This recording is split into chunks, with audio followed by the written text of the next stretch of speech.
అది మనకు survey report మనకు ఫేవర్లో వచ్చింది చెప్పడానికి ఈ ప్రెస్ మీట్ పెట్టాము. ఆయనకు విరోధంగా మనం మాట్లాడడానికి మేము రాలేదు. సర్వే నెంబర్ 82 మళ్ళీ మనం రీసర్వే చేసిన తర్వాత మొన్న అండర్ లా అండ్ ఆర్డర్ వాళ్ళు ఏం చేశారు, పోలీస్ డిపార్ట్మెంట్ వాళ్ళు ఏం చేశారంటే లా అండ్ ఆర్డర్ కంట్రోల్ చేయాలని చెప్పి వాళ్ళు ఎంఆర్ఓ నుంచి కలెక్టర్ నుంచి సర్వే చేయించారు. సర్వే చేయించిన తర్వాత మనకు సర్వే రిపోర్ట్ వచ్చింది, మన ఫేవర్లో వచ్చింది. ఇది 82లోనే ఉంది, ఆయనది 1.29 ఎకర్స్ ఉంది, మిగతా ఎక్సెస్ ల్యాండ్ ఉంది. ఎందుకంటే మల్లారెడ్డి గారు ఏం చెప్పారు, ముందు నుంచి నేను ఏం చెప్తుండ్రు, 82 సర్వే నెంబర్లో 1.29 ఎకర్స్ ఆయన వదిలేసి ఎక్సెస్ ఎంతైనా కానీ అది నాది కాదు అని చెప్పి ముందు నుంచి ఆయనే వివరంగా క్లియర్గా మాట్లాడారు.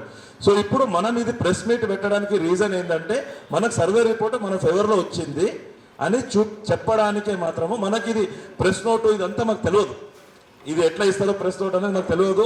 మనం ఏం రాజకీయాలు ముందు నుంచి చేసింది కాదు, ముందు మనం ప్రెస్ మీట్ కండక్ట్ చేసింది కూడా కాదు, ఇది ఫస్ట్ టైం చేస్తున్నాం. కాబట్టి మీకు మీడియా మిత్రులకి మనం ప్రెస్ నోట్ ఇది మీటింగ్ అయిన తర్వాత ప్రెస్ మీట్ అయిన తర్వాత మేము క్లియర్గా మీకు ఒక నోట్ పంపిస్తాం. నా పేరు మొహమ్మద్ బషీర్ అండి, మొహమ్మద్ బషీర్. 82 సర్వే నెంబర్ల టోటల్ ఎక్స్టెంట్ 17 ఎకరాల 31 గుంట. దాంట్లో కంటోన్మెంట్ 8 ఎకరాల చిల్లర తీసుకున్నాం.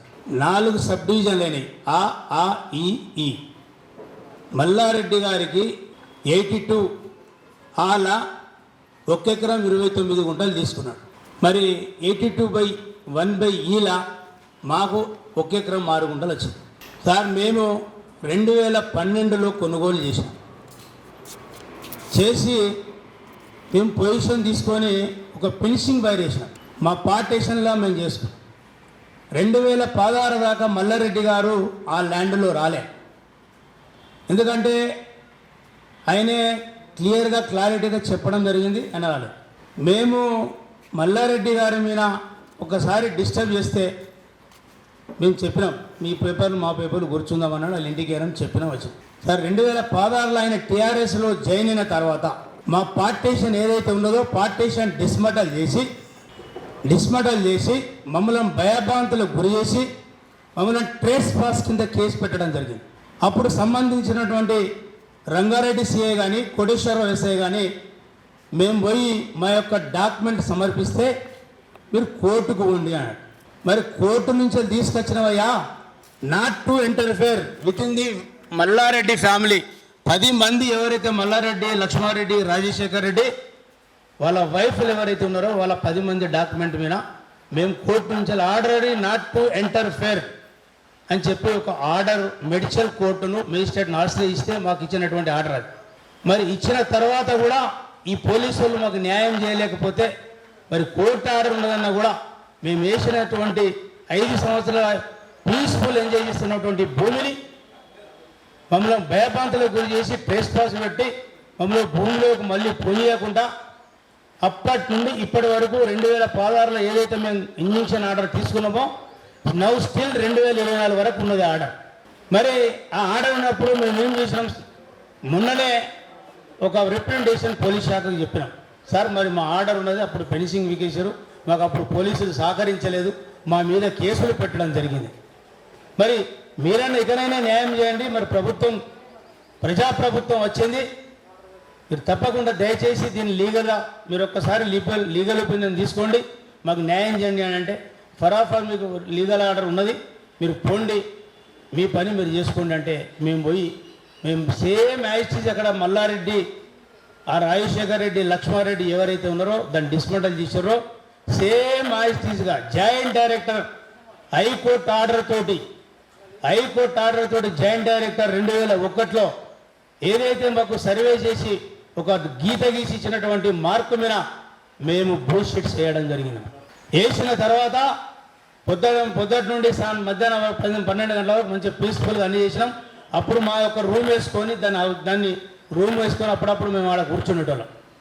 అయ్యా మేము అందరం 9 మందిలా మేము కరీంనగర్లో ఉంటాం, వచ్చినప్పుడు ఇక్కడ లాడ్జీ తీసుకుంటే ఇబ్బంది అయితే అని చెప్పి మనిషికి 400, 500, 600 గజాలు 9 మందిని తీసుకొని మేము పీస్ఫుల్గా అనుభవిస్తున్నటువంటి భూమిని మరి మల్లారెడ్డి గారు మమ్మల్ని బెదిరించి కేసులు పెడితే మళ్ళా మొన్న మేము పొజిషన్ తీసుకుంటే మరి చూసినారు మీరు, మల్లారెడ్డి వచ్చి బ్లూ షీట్ను వలగొట్టి మా శ్రీనివాసరెడ్డి గారు కొట్టి మాయంబడి ఉన్న ఇంకా పట్టదారు రణధీరు కానీ వాళ్ళను కూడా కొట్టి మరి లైవ్లో ఒక పోలీసు వాళ్ళు ఉన్నారు, మరి పత్రికా సోదరులు ఉన్నారు, ఎలక్ట్రాన్ మీడియా ఉన్నది అని ఎలాంటి భయం లేకుండా నాకు అడ్డేవర్రా అని చెప్పి ఇష్టం వచ్చినట్టుగా బండబూతులు తిట్టుకుంటూ బూషెట్స్ను మళ్ళీ యథావిధిగా డిస్మటల్ చేసి మమ్మల్ని కొట్టి పోలీసుల ముందటనే భయభ్రాంతులకు గురి చేసి మరి అక్కడ ఆ రకంగా జరిగితే ఇరు పార్టీలను తీసుకొని పోలీస్ స్టేషన్ రమ్మంటే పోలీస్ స్టేషన్ వెళ్ళాం. ఏసీపీ గారి ముందటనే మిమ్మలను చంపేస్తే అడిగే నా కొడుకు లేడు, నువ్వేమనుకున్నావు మల్లారెడ్డి అంటే పూల మీద పాల మీద కాలేజీలు పెట్టినా. మరి సార్ కాలేజీలు పెట్టారు, పూల మీరు నిజమే, పాల మీరు, కానీ భూములు కూడా కబ్జాలు చేయమన్నారా సార్ మిమ్మల్ని అడిగి. నేను ఎందుకు చేసిన కబ్జా అని, మరి ఇదేది కబ్జా? ఇప్పటి మీద నీ పేరు పాలమ్మిన మల్లారెడ్డి, పూలమ్మిన మల్లారెడ్డి అని ఉన్నది, కాలేజీలో మల్లారెడ్డి అని ఉన్నది, భూ కబ్జాల మల్లారెడ్డి అనే పేరు కూడా నీ మీద ఉన్నది. నేను చెప్పుడు కాదు, యావత్ తెలంగాణ లోపల అందరికీ తెలుసు.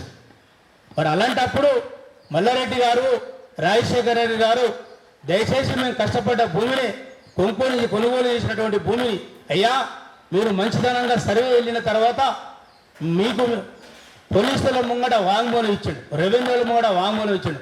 సెంటు భూమి వెళ్ళినా కూడా యాజ్ తీసిగా మీకు హ్యాండ్ ఓవర్ చేసి మీకు సారీ చెప్పి మీకు దండం చెప్పి నేను నా పదవికి రాజీనామా చేస్తానని చెప్పి ఛాలెంజ్ చేసింది. అయ్యా మల్లారెడ్డి గారు, నేను సూటిగా మా ఎలక్ట్రానిక్ మీడియా పాత్రికేయ సోదరుల ద్వారా దయచేసి మిమ్మల్ని మల్లారెడ్డి గారు, రాజశేఖర రెడ్డి నేను అడగదలుచుకున్నా, మీరు తక్షణమే మీరు తొడగొట్టుడు, పూలమ్ముడు, పాలమ్ముడు, కాలేజీలు పెట్టుడు కాదయా, మీరు సీదా రాజీనామా చేయాలని చెప్పి సూటిగా నేరుగా ఇక్కడి నుంచి నేను డిమాండ్ చేస్తున్నా.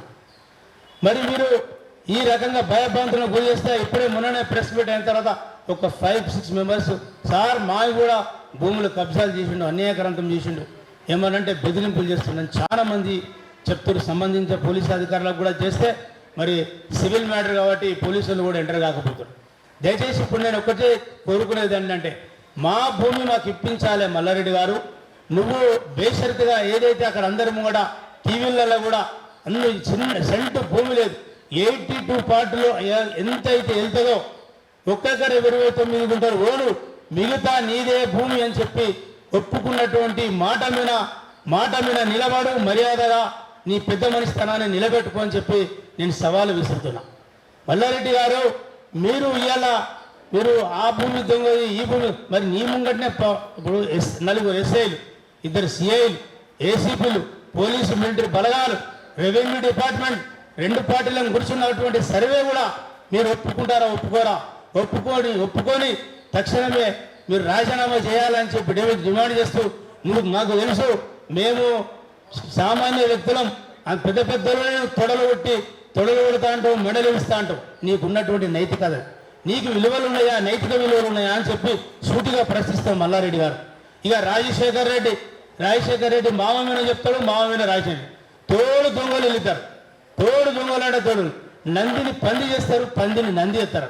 వాళ్ళకు ఉన్నటువంటి అలాంటి మేధాశక్తి కావాలి, అదే అతి తెలివి అన్నట్టు, దాన్ని అతి తెలివి అంటారు.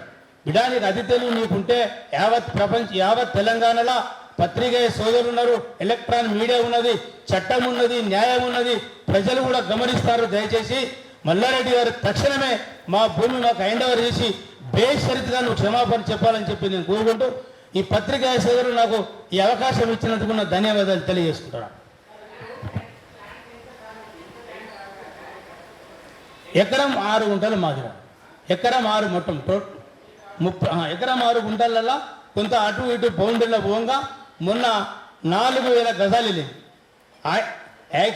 యాక్చువల్ ఏంటంటే ఎకరం 6 గుంటలు రావాలి, ఆ తోవ ఇటుతో అటు వెనుక క్రాస్లో పోగా సరే ఆ సర్వేను కూడా మేము ఒప్పుకున్నాం. మాకు ఎకరం 6 గుంటలు రావాలని మల్లారెడ్డిలకు మేము డిమాండ్ చేస్తలేం, మేము తొండితనం చేస్తలేం. మేము 4000 గజాలు వెళ్ళింది అంటే 33 గుంటలు వెళ్ళింది కాబట్టి ఆ 33 గుంటలు తిరిగి మాకు ఇవ్వాల్సిందిగా మేము రిక్వెస్ట్ చేస్తాను.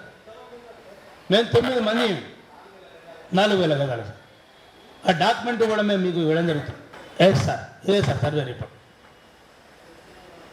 ఆయన దగ్గరుండి రాజశేఖర రెడ్డి గారు, మల్లారెడ్డి గారు, ఆయన అనుచర వర్గం, మేము నలుగురం పోతే నలుగురు 9 మంది అయితే డాక్యుమెంట్ హోల్డర్ పోలా మా 9 మందిని కూడా రానియాలి మల్లారెడ్డి. ఆ పోలీసు వాళ్ళు కూడా భయపడతారు. అక్కడ పోలీసు కూడా ఆయన భయభ్రాంతులకు గురి చేస్తుండు. భయభ్రాంతులకు గురి చేసి పోలీసుల దగ్గర కూడా మాకు న్యాయం జరుగుతామని మాత్రం నాకు లేదు. సార్ సర్వే అయిపోయింది, ఒప్పుకున్నాము కదా, అందరి ముంగట 2 పార్టీల ముంగట ఒప్పుకున్నాం కదా. మళ్ళీ ఏం చేస్తాను అంటే మళ్ళీ మా సర్వేయర్ ఇంకొకరు రావాలి, మళ్ళీ మీ సర్వేయర్ రావాలని మళ్ళీ ఒక తొండిదానం చేస్తాడు. అంటే ఒక్కసారి సర్వే ఇంతకుముందు 2001 రీజనల్ డైరెక్టర్ హైకోర్టు డైరెక్షన్ తోటి రీజనల్ డైరెక్టర్ తోటి సర్వే జరిగింది. మళ్ళీ తర్వాత మేము ఒకసారి మండల రెవెన్యూ ఆఫీసర్ లక్ష్మీనారాయణ తోటి చేయించుకుంటే సేమ్ యాజ్ టీజ్గా గదే మాకు 4000 చిల్లర గజాలు వెళ్ళింది. మళ్ళీ మొన్న మాకు తెలియకుండా మళ్ళీ లక్ష్మారెడ్డి గారు కూడా వాళ్ళు ఇయ్యప్పుడు అంటే డాక్యుమెంట్ హోల్డర్ ఏదైతే రాజశేఖర రెడ్డి గారి తండ్రి ఆయన కూడా సర్వే చేయించుకున్నాడు. సర్వే చేయించుకుంటే ఆ సర్వేలో కూడా సేమ్ వెళ్ళింది. వెళ్తే మేము ఒక కాపీ తీసుకొని అది ఏసీపీ గారికి డీసీపీ గారికి ఇవ్వడం జరిగింది. సార్ వాళ్ళు మేము చేసిన సర్వేని ఒప్పుకుంటలేరు, మరి వాళ్ళు చేసుకున్న సర్వేని ఒప్పుకుంటారు. ఇప్పుడు మరి మీరు చేసిన సర్వే ముంగట మీ అందరి ముంగట సమక్షంలో జరిగింది కాబట్టి దయచేసి పోలీస్ శాఖను రెవెన్యూ శాఖను నేను కోరుకున్నది ఏంటంటే మాకు ఏదైతే ల్యాండ్ 4000 గజాల చిల్లర వెళ్ళిందో 33 గుంటలు వెళ్ళిందో దయచేసి మీరు దగ్గర ఉండే పోలీసు కానీ రెవెన్యూ కానీ కోరుకునేది పత్రికా సోదరుల ద్వారా వాళ్ళకి తెలియజేసేది ఏంటంటే మాకు డిమార్కేషన్ చేసి మాకు సేమ్ ఏఎస్టీస్గా మేము మొన్న బ్లూ షర్ట్స్ ఎట్లయితే వేసినామో అట్లనే వేయించి ఇవ్వగలని చెప్పి సభామనీయంగానే మనవి చేసుకుంటున్నాను. నేను చెప్పదలుచుకుంది ఏంటంటే సర్వే రిపోర్ట్లో వెరీ క్లియర్ ఉంది. ఇది అందరి ముందు 100 మంది పోలీసుల ముందు చేశారు. ఇది రెవెన్యూ వాళ్ళు ఉండే చాలామంది వాళ్ళ మనుషులు ఉన్నారు, సైన్ చేసి both parties have sign for this and survey conduct చేశారు, వీడియో రికార్డింగ్ కూడా చేశారు.